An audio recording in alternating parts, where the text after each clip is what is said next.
Bienvenue à tous. Merci. Merci pour cette première émission post-opération électorale ici en RDC. Bien entendu, en attendant le résultat qui vont arriver dans quelques jours, nous allons essayer avec mon invité de réfléchir autour de ces processus électorales, de cette configuration de la classe politique congolaise, du programme des uns des autres et pourquoi pas du Congo de demain.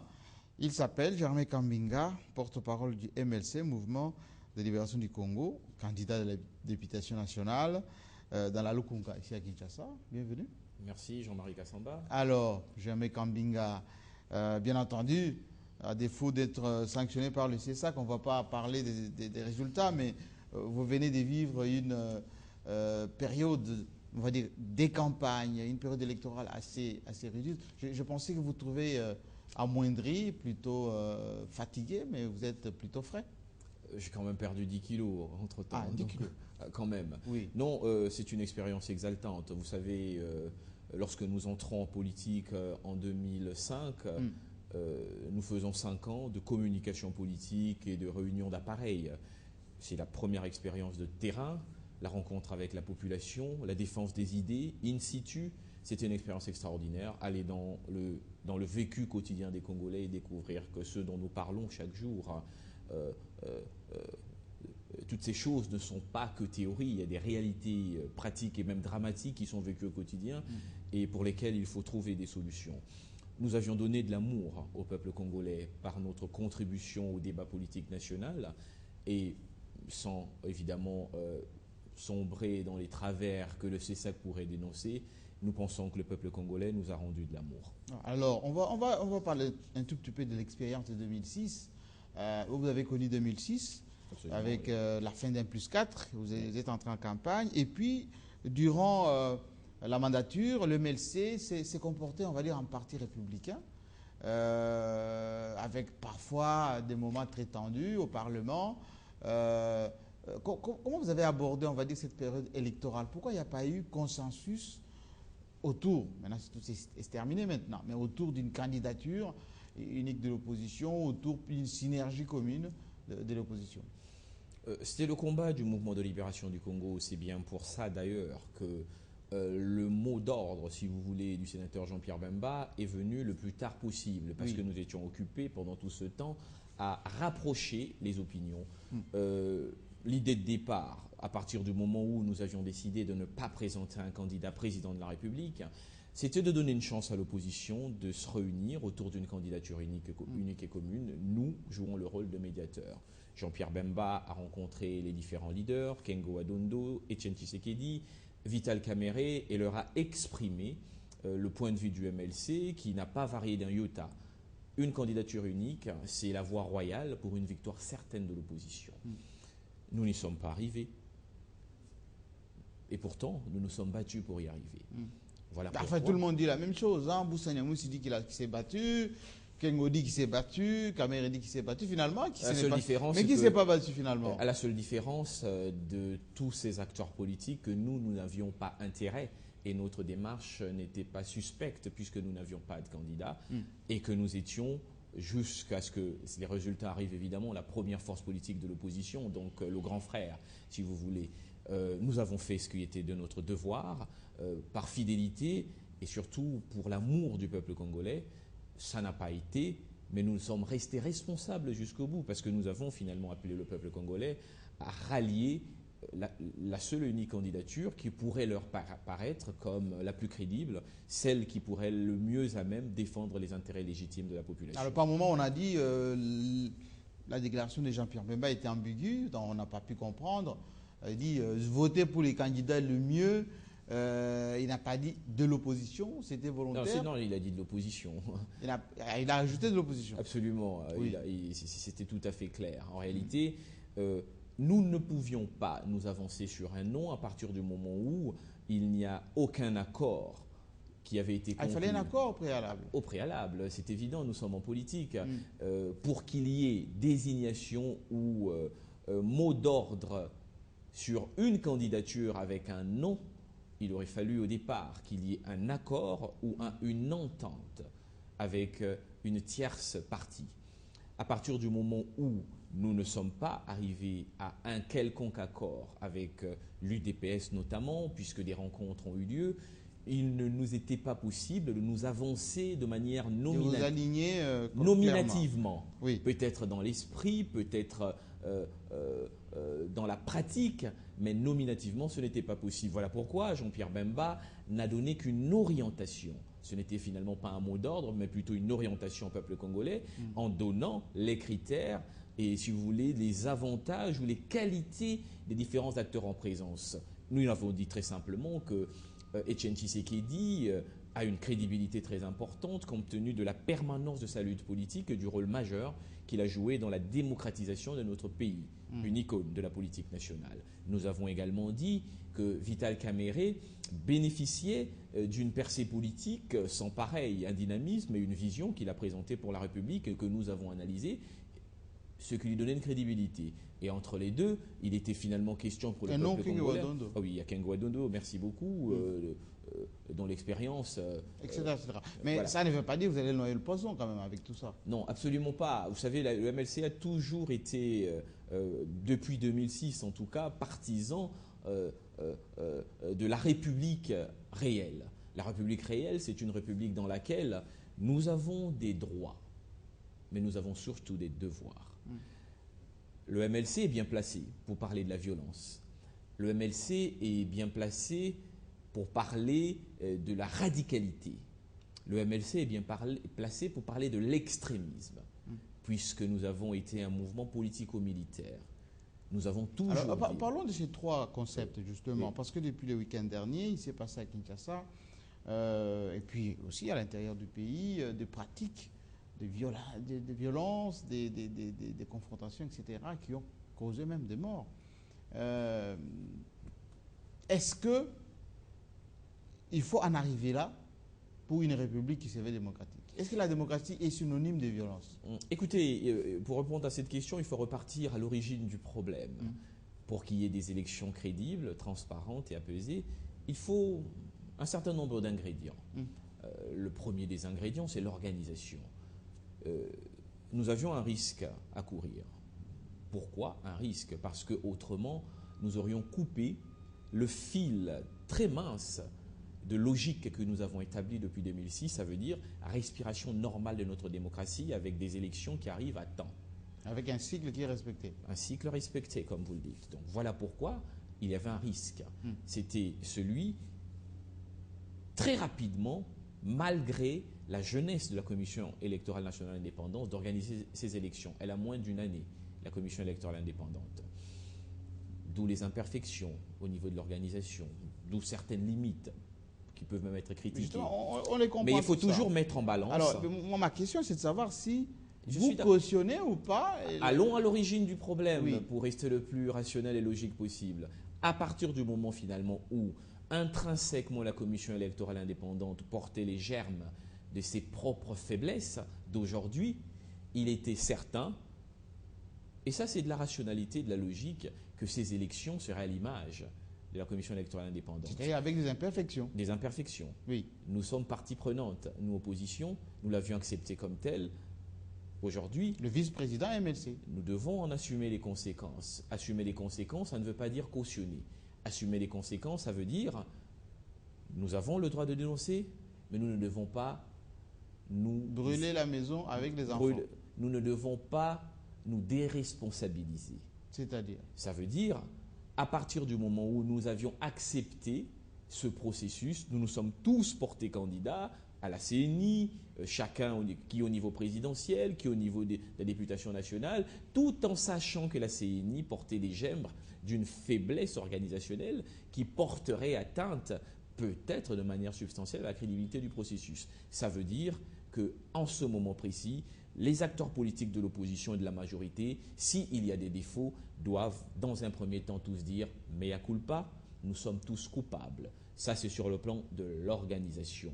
L'organisation, c'est essentiel. Pourquoi? Parce que sans une bonne organisation, il n'est pas possible de mettre des garde-fous face à la tentation inhérente à tout politique de travestir les résultats. Ça veut dire quoi? Ça veut dire qu'une bonne organisation aurait certainement Amoindrir le risque de fraude. Le risque de fraude. Mais je veux justement Deuxième étape, oui. Jean-Marie. Mais vous ne répondez pas à ma question. Mais si, j'y réponds. Je vous explique l'origine du problème. Cautionner ou ne pas cautionner. Oui. Je dis premièrement, sur le plan de l'organisation, nous sommes tous responsables parce que nous avons accompagné et accepté. Parfois revendiqué, parfois critiqué, mais personne n'a renoncé et n'a demandé de mettre un terme à ce processus. Tout le monde est allé jusqu'au bout. Tout le monde est allé jusqu'au bout, tout le monde a voté. Il y a une responsabilité commune avec la Commission. Il n'y a pas eu boycott, ça veut dire que vous êtes impliqué tout le monde. Nous sommes impliqués au niveau du processus, des limites organisationnelles et même du processus. Exact. Maintenant, que devons-nous faire puisque nous en sommes là? Nous, opposition particulièrement, nous avions lancé un message très fort. C'était celui de demander à la population congolaise de rester vigilante, de rester sur les sites de vote et de veiller aux résultats. La population congolaise a étonné le monde par l'extraordinaire de sa mobilisation et de son engagement. Certains ont dormi 2 jours hors de leur maison, ont veillé aux résultats. Malgré les imperfections, Étienne Tshisekedi est largement en tête, par exemple à Kinshasa, dans les pronostics, parce que les gens ont veillé et ces résultats sont sur la table. Ça veut dire quoi? Ça veut dire au stade où nous en sommes, le plus important, c'est que cette vigilance de la population, ce sacrifice du peuple congolais, vous avez suivi certaines interpellations. Mais Kinshasa n'est pas le Congo. Non, non, non. Je prends un exemple. Oui, c'est un exemple. C'est un exemple pour dire à quel point la population s'est impliquée et à quel point il a été possible au peuple congolais de pallier aux limites organisationnelles dont la responsabilité est partagée par l'ensemble des acteurs, puisque nous sommes tous partie prenante, par la vigilance. Par la vigilance, ce qui a permis d'avoir des pronostics ou, si vous voulez, des tendances plus ou moins réelles et en temps réel.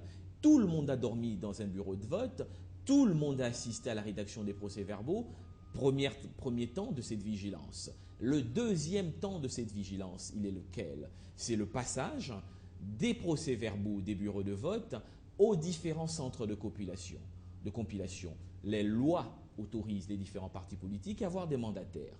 Que nos mandataires, à ce niveau-là, soient également le plus vigilants possible, que chacun se déplace avec ses procès-verbaux et suit la compilation. C'est ce qui veut dire, à partir du moment où vos mandataires, on va dire, avalisent les procès-verbaux, voilà. Les résultats de la CENI seront vos résultats. C'est exactement ce que je dis. Oui. Limite organisationnelle, responsabilité partagée. Opposition, pourquoi? Parce que nous avons accepté d'aller jusqu'au bout du processus. Majorité parce qu'elle a mis en place la CENI avec du retard et le financement a été à tâtons, même si à la fin, ça a été accéléré. Commission électorale indépendante parce que sa jeunesse ne lui permettait pas d'avoir l'expertise nécessaire pour faire les choses, peut-être à plus de 90% dans l'efficacité. Maintenant qu'on a franchi cette étape, la deuxième étape, c'était la vigilance du peuple. La troisième étape, le troisième temps, c'est dans ce temps-là que nous nous trouvons aujourd'hui. C'est celui de la vigilance au niveau des différents bureaux de vote, plutôt au niveau des différents centres de compilation, pour qu'il y ait stricte symétrie, si vous voulez, entre les suffrages exprimés par le peuple congolais et les résultats qui seront annoncés. Si les 2 dernières étapes sont respectées, nous pallions ainsi aux faiblesses organisationnelles. Ce qui veut dire, les résultats, je reviens à ma question de tout à l'heure, avalisés par les mandataires, seront ceux de la CENI et ceux qui seront acceptés par tous les partenaires engagés. C'est une question de bon sens. Exactement. Alors, revenons maintenant à la manière dont la classe politique s'était engagée dans cette dynamique. On a eu à peu près 11 candidats présidents de la République et on va dire 18 000 personnes qui se sont présentées comme candidats députés nationaux, y compris vous-même. L'engouement était dû à quoi à cette course? Alors que le processus, à un moment donné, les gens disaient non, c'est encore jeune, on ne peut pas s'engager. C'était quoi la motivation première? L'argent, le pouvoir ou le deux? Je crois que c'est le chômage et le flou de cette loi qui ne crée pas de contraintes suffisamment importantes pour une qualité plus importante des élus. Le Parlement, c'est le lieu par excellence de l'exercice de la politique nationale.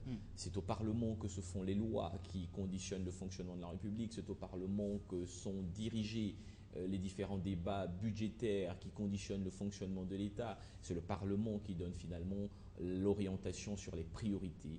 si vous voulez, de la population, puisque le Parlement, c'est la représentation nationale. La population ne peut pas s'exprimer au quotidien, elle s'exprime à travers ses élus. Il faut un Parlement de qualité. Il faut des élus de qualité, il faut une nouvelle façon de faire de la politique, il faut un nouveau parlementarisme.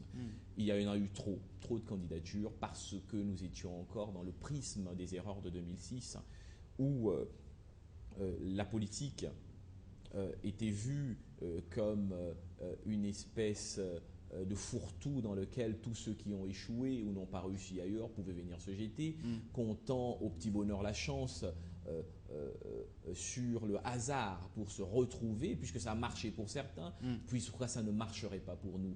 Alors qu'en réalité, ça doit être, si vous voulez, un exercice prioritairement réservé aux acteurs politiques reconnus comme tels. Et à un moment donné, au Parlement, on a dit pas d'exclusion, il faut élargir, etc. Voilà. Est-ce que ça a été une très bonne chose? Non, parce qu'il faut de la qualité, j'insiste. Vous savez, pour être un bon député, un bon parlementaire, il faut avoir des connaissances transversales sur la plupart. Une bonne culture générale. C'est ça, transversale sur la plupart des sujets. Vous pouvez être un bon judoka, Jean-Marie Kassamba, ça ne vous donne pas les qualités pour être un bon député. À la limite, ça vous donne une place, si vous avez une très grande expérience dans votre domaine, au Conseil économique et social. Vous avez circulé à travers le monde. C'est une institution, si vous voulez, de conseil à la République qui conseille les institutions et dans lesquelles pourraient se déverser toutes les différentes bonnes volontés. Il y a les mamans boboto, les papas boboto, tous ceux qui se disent ayant une grande fibre sociale, qui font des dons. On doit mettre en place le conseil. Mais imaginez, tout se passe bien, vous vous retrouvez au Parlement dans quelques jours. Oui. Est-ce que vous êtes frustré de côtoyer des gens qui n'ont pas cette étoffe, justement? Parce qu'on en a vu parmi les 180, écoutez, les 18 000 personnes. Ça fait partie, ça fera partie pour moi des travers d'une démocratie naissante. Mais je ne serai pas plus que ça offusqué. Je n'ai pas la prétention de me croire supérieur aux autres acteurs engagés dans cette course. Disons que ma contribution au débat politique national sera une contribution de qualité. Je mettrai le débat politique national au niveau où il doit être pour un pays comme le Congo. Ceux qui ont de la bouteille suivront, ceux qui n'ont pas seront à la traîne et le peuple jugera. Alors, les enjeux pour cette mandature, ça serait quoi? Les enjeux, je m'explique très simplement. Les institutions sont séparées, les différents pouvoirs. Nous avons l'exécutif, le législatif et le judiciaire. On doit arriver à consacrer l'indépendance des différentes institutions. Ça veut dire que notre système, régime semi-parlementaire, nous oblige bien sûr à créer une osmose entre l'exécutif et le législatif. Mais cette osmose doit se faire au niveau de l'aspect parlementaire lié au vote des lois.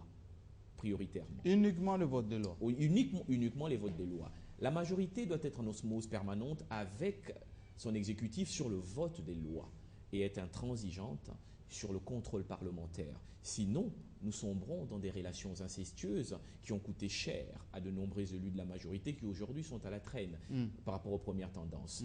On peut être une majorité fidèle au niveau du vote des lois, mais rigoureux au niveau du contrôle parlementaire. Ceci a l'avantage de crédibiliser l'action du chef de l'État qui sera élu. Ceci aura l'avantage, si vous voulez, puisque nous sommes dans la prospective, de crédibiliser les actions du chef de l'État qui sera élu, de donner des orientations permanentes en termes d'efficacité et d'efficience fonctionnelle aux différents acteurs du gouvernement qui sortiront des postures protocolaires pour devenir de vrais managers à la recherche des résultats. Vous savez, Jean-Marie Kassamba, l'hôpital du cinquantenaire, je mets quiconque au défi de me prouver qu'en termes de communication politique, s'il avait coûté 20 millions de dollars et qu'on avait consacré 80 autres millions de dollars à la réhabilitation de Mamayemo, hôpital général, et des différents centres de santé à travers le pays, je mets quiconque au défi de me prouver que ça n'aurait pas eu un plus grand impact au niveau de la sensibilisation de l'opinion. Le boulevard du 30 juin, s'il avait coûté 15 millions de dollars au lieu de 80 millions de dollars, et les économies réalisées auraient par exemple servi au financement, si vous voulez, des emplois jeunes, je mets quiconque au défi de me prouver que ça n'aurait pas rapporté beaucoup plus en termes de communication politique. Ça veut dire quoi? Ça veut dire que tout ceci, ce qu'on appelle en fait en langage technique la concussion des dépenses ostentatoires, tout ceci n'a été rendu possible que parce qu'il y avait eu des relations incestueuses entre la majorité parlementaire et le gouvernement, il n'y a pas eu de contrôle parlementaire. Les uns et les autres ont confondu la fidélité et l'osmose qu'il faut qu'il y ait entre une majorité parlementaire. C'est vrai et que ça le pouvoir. sera prédéfini. Donc, on est dans la prospective. Oui, j'ai bien compris. Mais donc, quand je parlais des enjeux...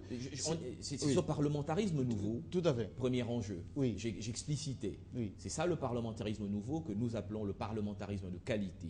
Ça veut dire il y a un début, il y a une fin. Les motions doivent exister pour le passage sur Télé 50, qui est une très belle télé, mais il faut qu'il y ait des conclusions pour que le peuple sache que les élus travaillent. Des lois doivent être votées pour qu'il y ait de belles images sur Télé 50, mais il faut qu'il y ait une application pour que le peuple sache qu'il y a dans ce pays un État qui existe, un État qui travaille, un État qui protège. Parlementarisme de qualité. Il faut qu'il y ait un contrôle parlementaire rigoureux, parce que les maigres ressources de l'État, la mobilisation est un exercice difficile. Donc lorsque ça entre, il faut limiter les détournements de fonds. Il faut limiter la corruption. Pour cela, il faut un contrôle parlementaire rigoureux. Très simplement. Et pas on va dire des collisions. Pas de collusion, absolument pas. Parce qu'il y a aussi des parlementaires qui se sont compromis. Opposition, majorité. Ce qu'on appelle des motions alimentaires. Exactement. Des motions, on a vu aux impôts, DGI. C'est bien pour ça que nous disons alors, une motion doit avoir un début, doit avoir une fin. Tout à fait. Il faut arrêter avec les motions qui s'arrêtent en cours de route. Oui. On cherche à voir de belles images sur Télé 50 oui. et ensuite on va monnayer cela. Oui. Là, on était dans l'aspect parlementarisme de qualité. Début, fin, qualité, efficience dans l'action. Contrôle parlementaire, c'est ça le nouvel enjeu. Ça n'a pas marché au niveau de la première législature parce que les gens n'avaient pas compris. Pour les deux camps. Pour les deux camps, peu importe. Contrôle parlementaire rigoureux. Limiter les détournements de fonds et, si vous voulez, l'incompétence de certains gestionnaires publics. Vous savez, Napoléon disait avoir des ambitions dont on n'a pas les compétences est un crime. Ça veut simplement dire... Et il y en a eu beaucoup qui avaient des ambitions et avec moins de crimes. D'ailleurs, c'est ce qu'on a reproché à des candidats députés. Certains, pendant la campagne électorale, parlaient que des ponts à faire, des routes à faire, l'électricité à faire, alors que c'était complètement pas ça. À côté de la plaque. Absolument. Ils doivent aller au Conseil économique et social. Là, donc, on parle de bonne volonté. Voilà. Oui. Compétence, Jean-Marie Kassamba. Vous avez circulé dans le monde. Il est important dans ce pays d'avoir un management de qualité au niveau gouvernemental et au niveau des entreprises publiques de l'État qui, jusqu'à aujourd'hui, contribuent à peine moins de 1% au budget de l'État, malgré les réformes, tous ceux dont les gens parlent. Ça veut dire que ça n'a pas marché. Ça veut dire qu'il faut faire des choses pour faire de l'argent au niveau des entreprises publiques. Un manager doit faire de l'argent pour la République. On doit arriver à avoir de vrais managers. Et ça, c'est le contrôle parlementaire qui va condamner la corruption et qui va condamner l'incompétence. Je vous donne un exemple. Lorsque vous allez dans les différents coins reculés du district de Lukunga, qui est mon district, problème de câble, problème de vous avez promis quoi? Enfin, juste une parenthèse. J'ai promis, par exemple, pour le courant, quand j'arrive dans une avenue, on me dit, monsieur le candidat, achetez-nous un câble. Moi, je disais, malheureusement, si j'achète un câble ici, c'est pas forcément très cher. Lukunga, c'est plus grand que le Rwanda. Je ne pourrais pas faire ça partout. Donc la solution, c'est que la SNEL, par exemple, fasse bien son travail. Le contrôle parlementaire de qualité, ça veut dire quoi? Ça veut dire que le premier administrateur directeur général de la SNEL, que le président de la République qui sera élu nommera, sera interpellé au Parlement pour des résultats. Et très vite. Très vite. S'il n'arrive pas à obtenir des résultats... Il faut demander sa tête. Sa tête. Le deuxième arrivera. S'il n'y arrive pas, il doit partir.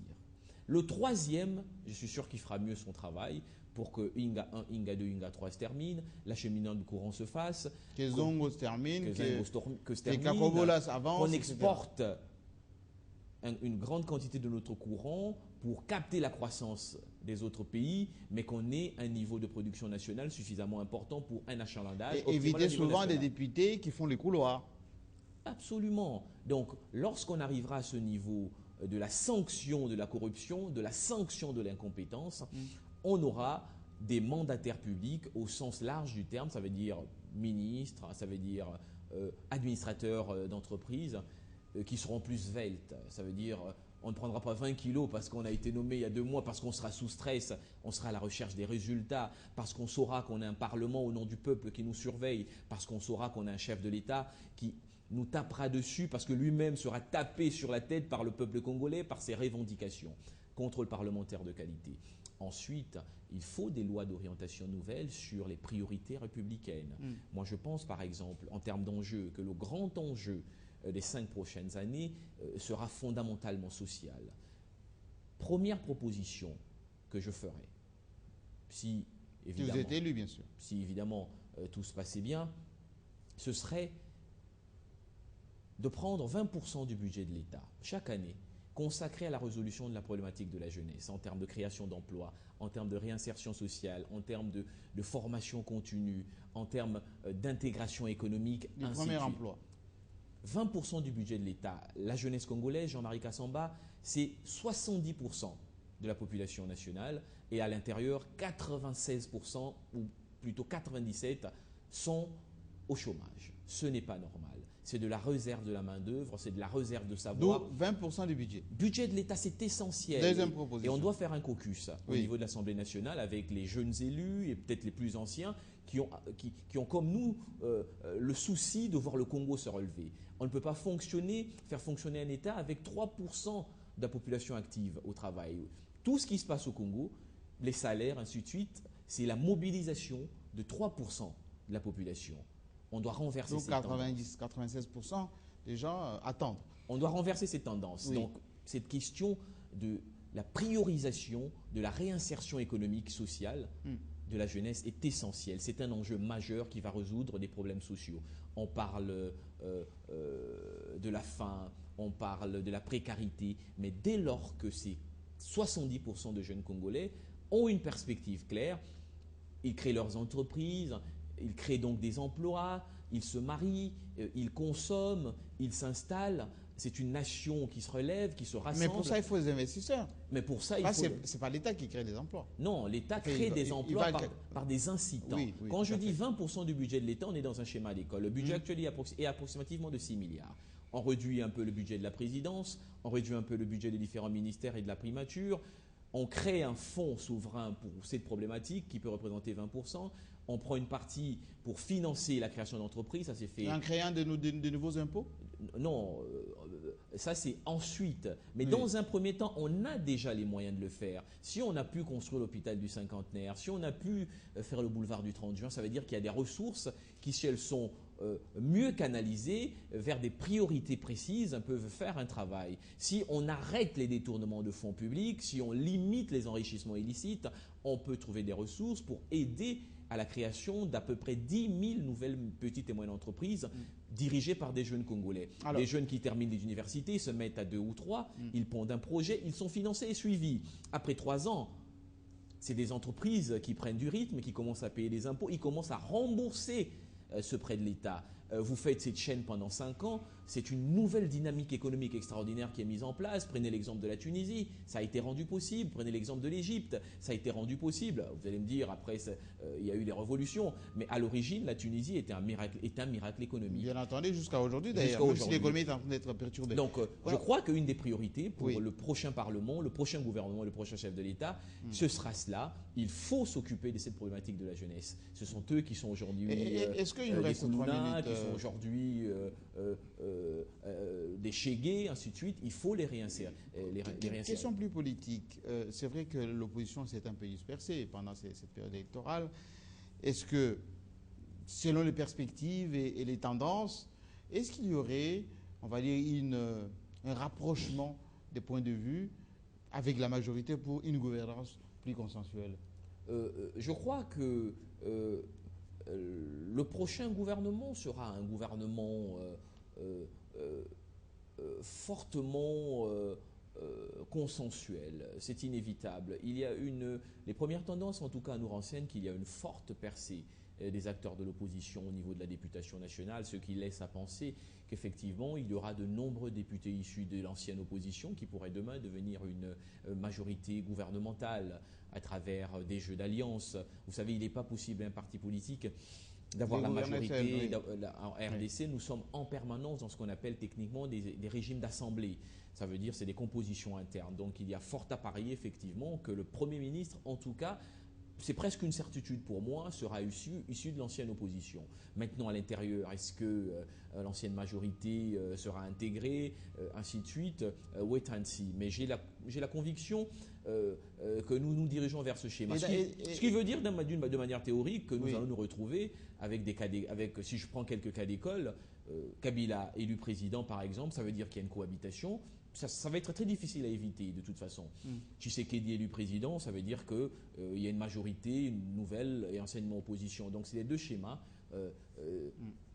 qui me semblent le plus plausible. Alors, on parlait tout au début de cette émission de la violence, de cette, on va dire, propension à la contestation. Est-ce que c'est nécessaire dans un pays qui se veut en construction? Vous savez, la démocratie, ce n'est pas du simple mimétisme institutionnel. La démocratie, c'est un état d'esprit. Et nous ne sommes pas une très vieille démocratie.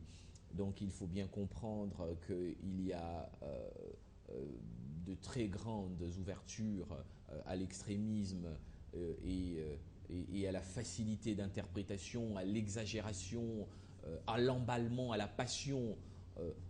C'est ce qui explique tout cela. Mais je ne pense pas que ce soit fondamentalement, si vous voulez, de mauvaise foi. Je crois que le peuple apprend à s'exprimer, je crois que le peuple apprend à vivre sa démocratie, je crois que le peuple donne le meilleur de lui-même pour se sentir maître. Et le peuple sait canaliser également les passions. Se donne le temps d'être maître de son destin. Le peuple aussi, vous disiez? Je dis, le peuple sait canaliser les passions. Le peuple regarde l'intérêt, le peuple regarde également la survie de la nation. Mais l'intérêt, le peuple a toujours su canaliser l'intérêt supérieur de la nation. Vous savez, on a eu des niveaux de tension autrement plus importants en 2006, mais ensemble, malgré les difficultés, nous avons réussi à faire vivre notre démocratie qu'à un an. Et aujourd'hui, nous organisons les deuxièmes élections. Je crois que il y a des raisons d'être fier de notre pays. Ce n'est jamais facile de faire ce que la classe politique actuelle est en train de faire, parce que si c'était le cas, ceux des années 60, ceux des années 80, ceux des années 70 l'auraient fait. C'est la génération de 2001 qui a pris les choses en main et qui a réussi à donner ce miracle au Congo. Je crois que c'est une bonne chose. Je crois que nous ne sommes pas sur la mauvaise voie.